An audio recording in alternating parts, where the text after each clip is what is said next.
সাতক্ষীরা ৪ আসন থেকে নির্বাচিত হয়ে সংসদে গেছেন ৩ বার। বলেছেন উপকূলের মানুষের ভাগ্য বদলের কথা।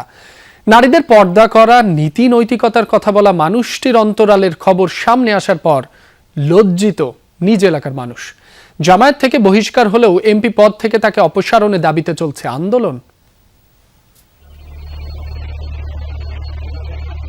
সাতক্ষীরার উপকূলীয় জনপদ গাবুরার বাসিন্দা গাজী নজরুল ইসলাম ১৯৯১, ২০০১ ও ২০২৬ সালে সাতক্ষীরা ৪ আসন থেকে নির্বাচিত এই সংসদ সদস্য ছিলেন জামায়াতের কেন্দ্রীয় মজলিসে সুরার সদস্য।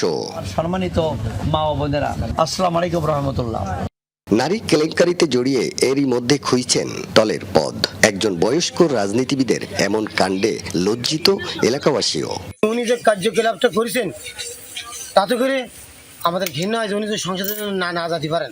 খুব একটা গর্ব ছিল যে গাবুরার ছেলে এমপি শ্যামনগর সাতক্ষীরা ৪-এর, কিন্তু এমন এক পরিস্থিতি, এমন এক কার্যক্রম কাজ হয়ে গেছে যা ধারণার বাইরে, কল্পনা করা যায় না। আচরণ খুব কোনো দিকে খারাপ মনে করিনি, কিন্তু দাঁড়িয়ে এক্ষুনি দেখতে তার কার্যকলাপ খুবই খারাপ, তার জন্য আমরা খুব দুঃখিত।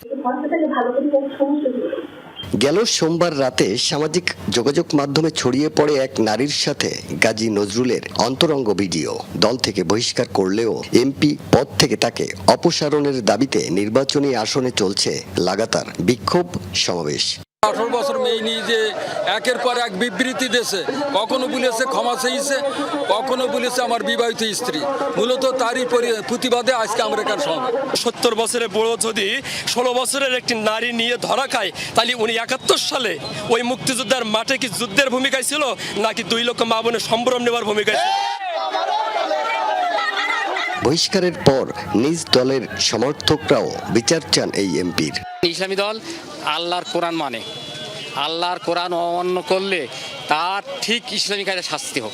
এই অপরাধের সুষ্ঠু তদন্ত হবে এবং বিচার হোক, এমপি থেকে তাকে বাতিল করা হোক। ঘটনার পর থেকে লোকচক্ষুর আড়ালে জামাত এমপি গাজী নজরুল।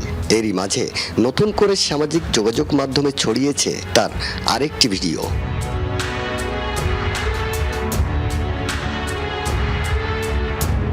আকরামুল ইসলাম, যমুনা নিউজ, সাতক্ষীরা।